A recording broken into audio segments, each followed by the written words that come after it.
గుండిస్తుంది. అనేక విధాల ఆలోచనలు మన అనారోగ్యంలో తీసుకొచ్చేది. మరింతలు వస్తాయి, షుగర్, బీపీ ఇవన్నీ వస్తాయి. ఈ వ్యాధులతో మనం గుండెపడి దేంతో మనం పోరాడాలా? దేవునికి ఆత్మ చేత ప్రార్థన వాక్యంతో అమ్మ చెప్పిన రీతిగా ప్రార్థన వాక్యంతో ఎప్పుడైతే ఆత్మలో మనం పులుపులు చేసుకుంటామో అప్పుడు వాటిని దూరపరచుకుంటాం. హల్లెలూయా. అప్పుడు చురుకుగా మనం బంతి వేసుకోవడానికి అసలు తెలుసుకోవడం. మనం ప్రార్థించకపోతే మన బలితులు వస్తే లేవలేము, చెయ్యలేము, మొద్దుబారిపోతున్న జీవితం. ఆమేన్. హల్లెలూయా. కాబట్టి దేవుని సన్నిధి ఎప్పుడైతే మనం కలిగి ఉంటే అందుకనే పక్షుల గ్రంథం నుంచి మనం చూస్తుంటున్నాము. కాబట్టి దేవుడు ఇవి ఒకదానికొకటి వ్యతిరేకంగా ఉన్నది కనుక మీరేమి ఇచ్చేందుకు అవి వాటిని చేయుకుందరు తెలుసుకోవడం. మనం ఏదైనా తీసుకుంటామో అది అట్లనే అయిపోతుంది. అట్లనే ఉన్నామనుకో ఎప్పుడైతే మనం దీన్ని తీసివేస్తామో తెలుసుకుంటాం. హల్లెలూయా. అప్పుడు దేవుడు మన ఆలోచన పెట్టుకొని అయ్యో ఎట్లా నాకేమవుతా, నా శరీరం ఏమైపోతుందో, నేను ఇట్లా ఉంటానేమో అనుకుంటే కాదు. ఎప్పుడు మనమైతే బైబిల్ చదువు ప్రార్థిస్తామో, దేవునితో కలిగి ఉంటామో, ఆత్మతో మనం కలిగి ఉంటామో అప్పుడు ఏమవుతామో బలతులు వెళ్ళిపోతాయి, మన ఆర్థిక విషయం వెళ్ళిపోతాయి, మన బలతులు వెళ్ళిపోతాయి. మనం ఒక నూతన క్రియలో జీవించబడతాం. నూతన జీవితం మనము ప్రారంభించడం అవకాశం ఇస్తున్నాం. దేవుని స్తోత్రం. హల్లెలూయా. కాబట్టి ఇంకో మాట దేవుడు మనతో మాట్లాడుతున్నాడు. కాబట్టి రెండవ కొరింథీలో చూసినట్లయితే అపోస్తలుడైన పౌలు మొదటి కొరింథీ అపోస్తలుడైన పౌలు కొరింథీ రాస్తున్న పత్రికలో మొదటి కొరింథీ రెండవ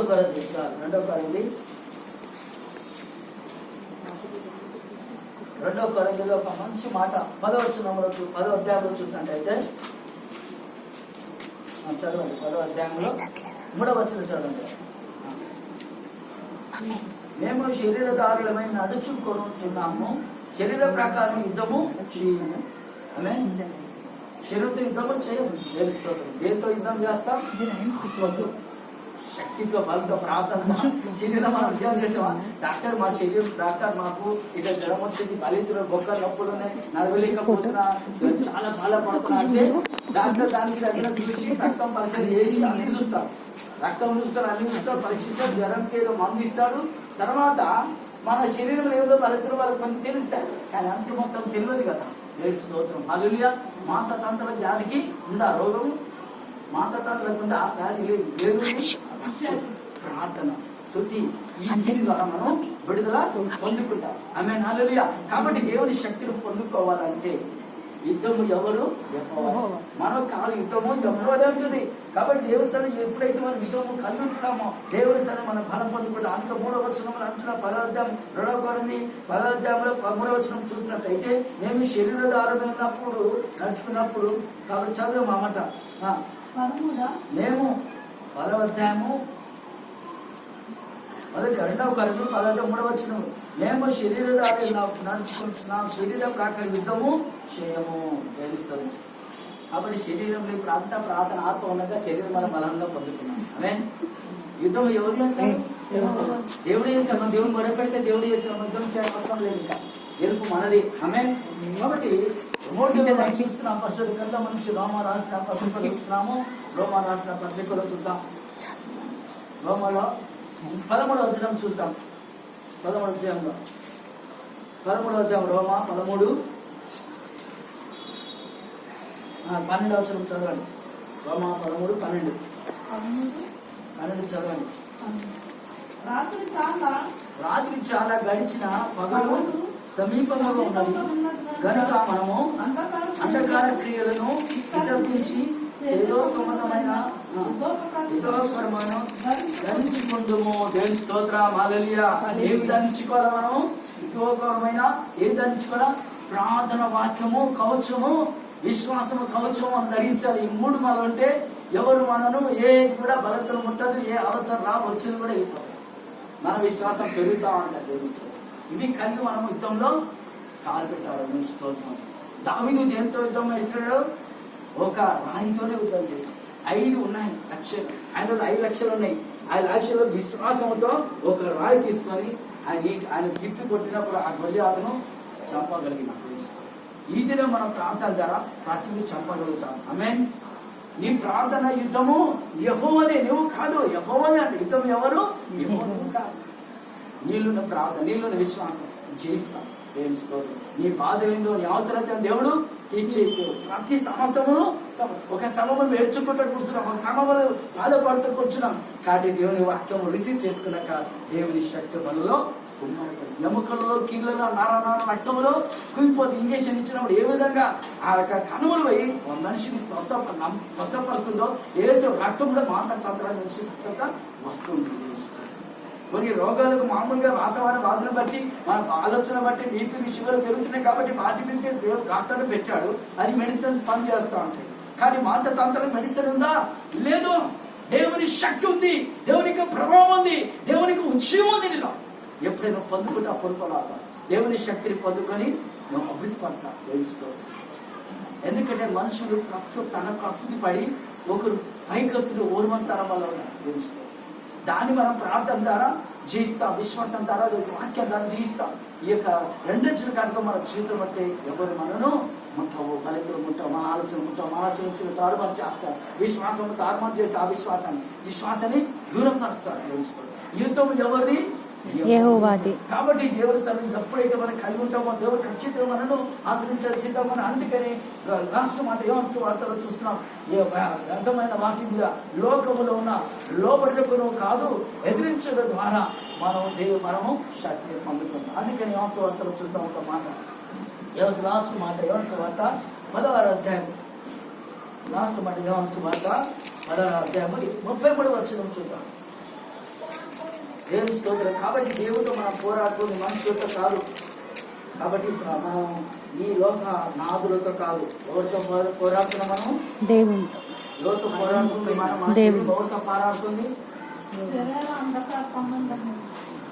లోక పరలోకం నుంచి ఎక్కుతూ దిగుతున్న ఒక శక్తి ఉంది. ఆ శక్తితో మనం పోరాడుతున్నాం. హల్లెలూయా. ఆ శక్తి ఏం చేసి అంటే మన తంత్రాలని పని చేసి మనల్ని పొగ తీసుకుంటుంది. హల్లెలూయా. మన ఆలోచన తీసుకొస్తుంది. కాబట్టి పరిగెత్తుకొని పోతుంది. ఎవరికి సారీ చెప్తారు? ఎవరి మీద సారీ చెప్తుంది? అని ముందుగా మన మీదనే చెప్తారు. తెలుసుకోవాలి. హల్లెలూయా. మన మీద సారీ చెప్తారు.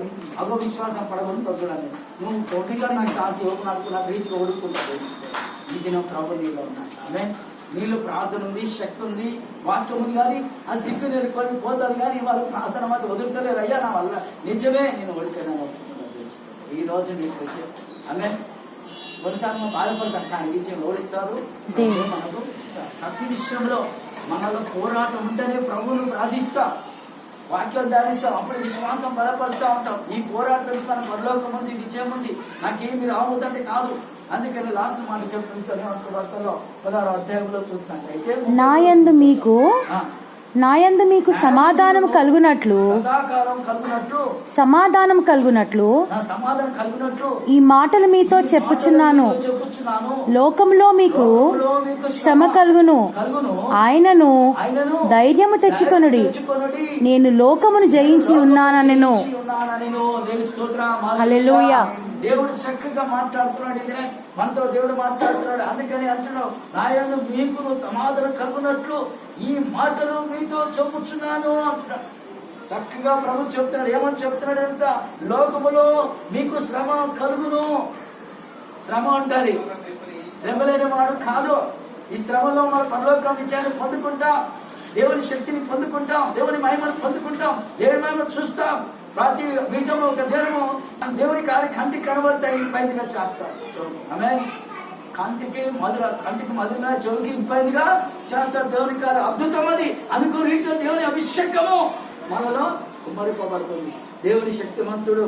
కాబట్టి దేని ఈ రోజు దేవుడు ఆయన ధైర్యమును తెచ్చుకొని అంటాడు. మనం ధైర్యం తెచ్చుకో, ప్రతి విషయంలో భయపడదు దేవుడు. అందుకని నేను లోకమును జయించి ఉన్నాను అని.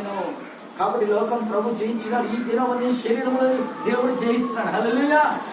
బాధలు జయిస్తున్నాడు, నీ వ్యసనములు జయిస్తున్నాడు, నీ తంత్ర కట్లు జయిస్తున్నాడు. హల్లెలూయా. నీ ఆర్థిక ఇబ్బందులు జయిస్తున్నాడు, అనేక లోకముల ఆలోచనలు జయిస్తున్నాడు. నీ ప్రార్థన విశ్వాసం దేవుడు సమృద్ధిగా తీర్చి దేవుడు సమృద్ధిగా ఇస్తాడు. హల్లెలూయా. దేవుడు తక్కువ చేయడు, సమృద్ధిగా ఇచ్చే దేవుడు, సముద్రిగా అడిగింది ఇచ్చే దేవుడు. కొంచెం ఆలస్యమైన నీ విశ్వాసం కొరకు ఎదురు చూస్తాడు. దేవుని స్తోత్రం. హల్లెలూయా. దేవుడు ఎదురు చూస్తాడు. దేవుని స్తోత్రం. ఉద్యోగం చేయగానే ప్రమోషన్ వెంటనే రాదు. ఉద్యోగం చేసిన వాళ్ళు సిన్సియర్ చూస్తారు, ఉద్యోగం చేసిన సాలరీ పెంచుతారు, ఆ సిన్సియర్ వర్క్ చూసి జీతం పెంచుతారు. దేవుడి దినం నీలో ఉంది, దేవుడు నీతో కలిగి ఉన్నాడు. ప్రతి విషయంలో దేవుడితో ఎప్పుడైతే కలిగి ఉంటావో నువ్వు జీవము చూస్తావు. ప్రభు జీవిస్తున్నాడు, నువ్వు జీవంగా కలిగిపోతావు. అందుకని ఒక మాట దేవుడితో మాట్లాడు, ఒక మాట దేవుడు చక్కగా మాట్లాడుతున్నాడు. దేవుడు ఈ దినం ప్రభుత్వం మనం ఎప్పుడైతే జీవిస్తామో, దేవుడు కలిగి ఉంటామో ఖచ్చితంగా దేవుడు ఆశ్రయించాలని. అందుకని దేవుడి సన్నిధి మనం చూస్తున్నాం. యాకోబు గ్రంథం 4వ అధ్యాయంలో చూసినట్టయితే, యాకోబు గ్రంథం 4వ అధ్యాయంలో చూసినట్టయితే దేవుడు 7వ వచనంలో చూస్తున్నాం. యాకోబు గ్రంథం అపొస్తలుడైన పౌలు యాకోబు రాసిన పత్రికలు చూస్తున్నాం. యాకోబు రాసిన పత్రికలో మనం చూస్తున్నాం. అపొస్తలుడైన పౌలు యాకోబు రాసిన పత్రికలో చూస్తున్నాం. ఏమంటున్నాడు చూడండి మాట. యాకోబు 4వ అధ్యాయం 7వ వచనంలో చూద్దాం. చదువు 7వ వచనం. యాకోబు 4:7 వచనంలో చూద్దాం. యాకోబు 4. కాబట్టి దేవునికి లోబడి ఉండి అపవాది ఎదిరించుడి, అప్పుడు వారు నుండి మారిపోరు. దేవుని స్తోత్రం. అందరికీ అపవాదిని ఏదంట మాట, లాస్ట్ మాట ఏమంటున్నాడు చూడండి. ఇక్కడ మాట మంచి చెప్తున్నాడు ప్రభు. చూద్దాం, జాగ్రత్తగా చదవాలి ఈ మాట.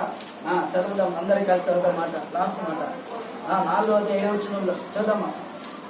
కాబట్టి దేవునికి లోబడి ఉండడు ఏమంట అక్కడ. దేవునికి మనము లోబడి ఎట్లా లోబడాలి? ప్రార్థన వాక్యం వస్తుంది. దేవుడు పని చెప్తుండా, లోబడం బరుమోయమంటుండా, ఇసుకలమోయమంటుండా, కష్టపడమంటుండా. ఆయన బైబిల్ పట్టుకొని బైబిల్ వినమంటున్నాడు. హల్లెలూయా. ప్రార్థన చేయమంటు, దాని విశ్వాసం నమ్మకం వచ్చమంటున్నాడు. దాన్ని బరువా నీకు?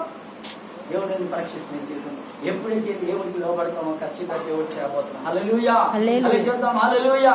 కాబట్టి ఇక్కడ దేవుని సన్నిధి ఎప్పుడైతే లోబడి ఉంటామో అప్పుడు అపవాదిని ఎదురొచ్చి దేవుడు లోబడతారో మనం ఎదిరించవచ్చు. ఎట్లా? ప్రార్థన వాక్యం విశ్వాసంగా వెళ్ళిపోతుంది.